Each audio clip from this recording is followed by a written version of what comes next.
दोस्तों आज हम बना रहे हैं बहुत ही मज़ेदार से अखरोट पसंद। कुछ इस तरह की रेसिपी मैंने देगिस्तान के अंदर ट्राई की थी जो कि मुझे बहुत पसंद आई थी। वॉलनट की स्टफिंग थी लेकिन ड्राई थी। हमने इसको पसंदों की ग्रेवी में बनाया है जो कि बहुत ही मज़ेदार बनेगी। खान्स किचन में आपका स्वागत है। मेरा नाम है वजीउर रहमान खान। तो चलें शुरू करते हैं।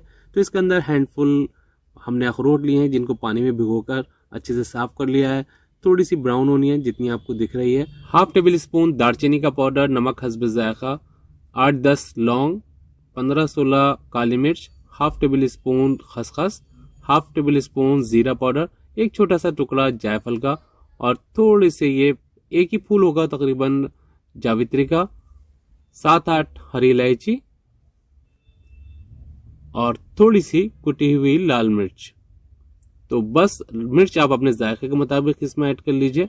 और ये जो अखरोट हैं इनको हमने भिगो कर रखा था और इसमें जो गंदगी लगी होती है, काला रंग का जो छिलका होता है वो निकाल जाता है आसानी से ज़्यादा देर भिगोने के बाद। तो अब इसको अच्छी तरह से क्लीन कर लें। तो इसका एक थिक बारीक पेस्ट तैयार कर लेंगे और इसमें 2 इंच का अदरक का टुकड़ा डाल सकते हैं आप। और मेरे पास इस टाइम साबुत नहीं है तो मैं इसके अंदर उतनी ही अदरक इसमें पिसी हुई पहले से ही डाल रहा हूँ जो कि पिसी हुई है। और इसमें गार्लिक नहीं जाता, सिर्फ अदरक जाती है। आपके पास साबुत अदरक हो तो आप इसमें 2 इंच का टुकड़ा अदरक का डाल दें। और इसके बाद ये सारे मसाले डालने के बाद ज़रूरत पड़ने पर थोड़ा सा पानी डालेंगे और ये पेस्ट हमारा तैयार है। इसके अंदर थोड़ी सी हम किशमिश डालेंगे। तो आप अपनी मर्जी के मुताबिक इसमें किशमिश डाल दें। थोड़े से इसके अंदर मगज़ डालेंगे और फिर मिक्स करने के बाद ये हमारे पसंद हैं देखें। और इन पसंदों के अंदर हमें इसको कोटिंग करनी है और फिर इसको रोल करना है इसको।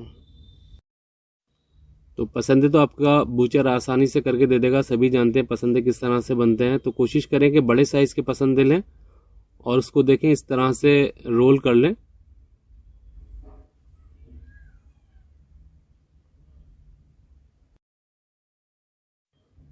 और रोल करने के बाद हमें इसके ऊपर लपेटना है धागा। तो ये बहुत ही आसानी से इस तरह से आप कर लें। और इसके बाद कुछ पीस ऐसे भी आएंगे आपके पास जो डैमेज होंगे या टूटे हुए होंगे, तो उसको मैं दिखा देता हूँ आपको, उसको आपको किस तरह से करना है। तो ये वाले तो पीस बिल्कुल सही हैं। जितने भी पीस आपके सही हैं वो आसानी से रोल हो जाएंगे और इससे बहुत ही खस्ता बनेंगे। ये बहुत ही सॉफ्ट, अच्छी तरह से टेंडर भी होंगे। तो जैसे ये देखें छोटा टुकड़ा है तो इसके साथ ही हम दूसरा टुकड़ा अटैच कर देंगे और ये तीसरा। तो इस तरह से पैच बन जाएगा और ये टूटेगा नहीं जब आप इसको रोल करेंगे। और इसके ऊपर हमें धागा बांधना है तो ये बिल्कुल साबित रहेंगे। अब इसको आप जिस तरह से चाहे टाई कर लें। तो मैं आपको दोनों तरीके से दिखा देता हूँ किस तरह से टाइट करना है, या सिंपली आप इसके ऊपर धागा लपेट दें। तो ये इस तरह से हमने एक तो नॉट लगा दी और इसको फिर इस तरह से लूप बना दिया और इसको टाइट कर देंगे और फिर इस तरह से एक और लूप बनाएंगे और फिर टाइट कर देंगे। और ये जो तरीका है ये बहुत ही इजी है। अगर आप उस तरह से ना कर पाएँ तो ये सिंपली 3-4 जगह से आप इसको टाई कर दीजिए जहाँ से आपको लगे कि ये ज़रूरत है इसको बांधने की। हालांकि वहाँ पर थे तो बहुत टेस्टी, मगर इतने मिर्च मसाले वहाँ पर इस्तेमाल नहीं होते। तो शायद ब्लैक पेपर ही होगी उसके अंदर ज़्यादा, क्योंकि लाल मिर्च का इस्तेमाल तो वहाँ बहुत कम होता है। और जितने भी उस साइड में आप जाएंगे, देगिस्तान, चेचेनिया, आर्मेनिया, जॉर्जिया, तुर्की, यहाँ के खानों की प्रेजेंटेशन बहुत ही ज़बरदस्त होती है। लेकिन अगर आप इंडियन हैं तो शायद आपको वो खाने पसंद नहीं आएंगे ज़्यादा, क्योंकि वो बिल्कुल फीके होते हैं, ब्लैंक होते हैं, मगर दिखने में बहुत ज़्यादा अच्छे होते हैं। सेम मिक्सी के जार में हमने तकरीबन 300 ग्राम दही लिया है जिसमें हमने अखरोट और मसाले पीसे थे, गरम मसाले।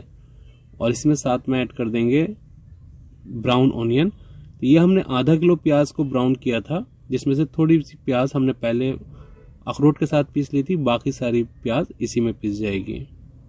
हाफ टेबल स्पून कश्मीरी लाल मिर्च लेंगे, कलर के लिए हैं ये।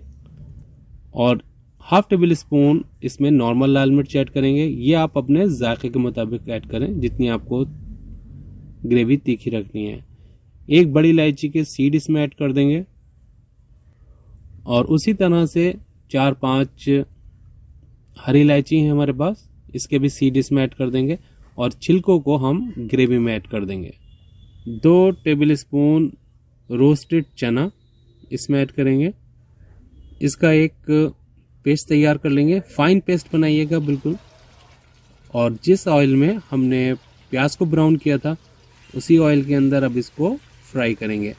ज़्यादा फ्राई नहीं करना, थोड़ा सा बस हल्का सा फ्राई करेंगे जिससे ये थोड़े से फर्म हो जाएंगे। और वहाँ पर जो मैंने खाए थे ये बहुत ही ज़्यादा टेंडर थे, उन्होंने कुछ इसमें टेंडराइज़र डाला था, क्या डाला था, वो फ्राई होते में एकदम बिल्कुल सॉफ्ट हो गए थे। और इस तरह से डीप फ्राई नहीं किए थे, जैसे ग्रिडल पे करते हैं उस तरह से फ्राई किए थे।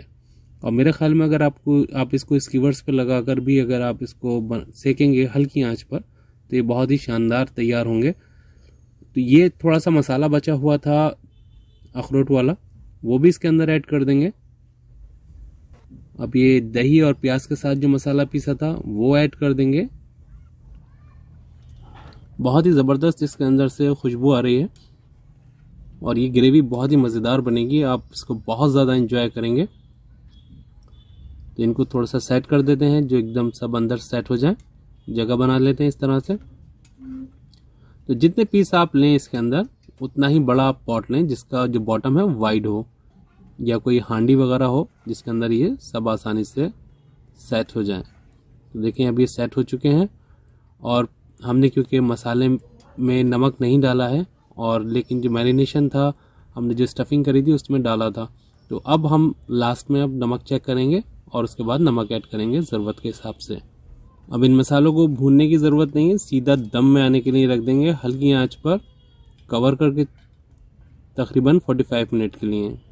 ये तकरीबन हमने 45 मिनट हो चुके हैं इसको कुक होते हुए, बहुत ही धीमी आंच पर, जिससे ये अच्छी तरह से दम में आ जाएंगे और बिल्कुल कबाबों की तरह सॉफ्ट हो जाएगा इसका मीट। तो बस अब इसके अंदर ज़रूरत है थोड़ी सी खुशबू की, उसके लिए हम इसके अंदर ऐड करेंगे केवड़ा वाटर, और आप चाहें तो इसके अंदर रोज़ वाटर भी ऐड कर सकते हैं।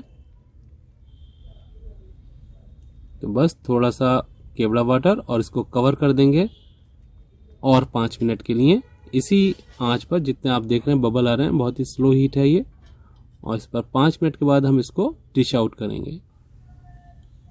और इसको किसी चीज़ से गार्निश करने की ज़रूरत नहीं है, आप इसको डिश आउट करिए और एंजॉय कीजिए इसको तंदूरी रोटी या रुमाली रोटी के साथ। दोस्तों रेसिपी कैसी लगी कमेंट्स करके ज़रूर बताइए, दुआ में याद रखिए। अल्लाह हाफिज़।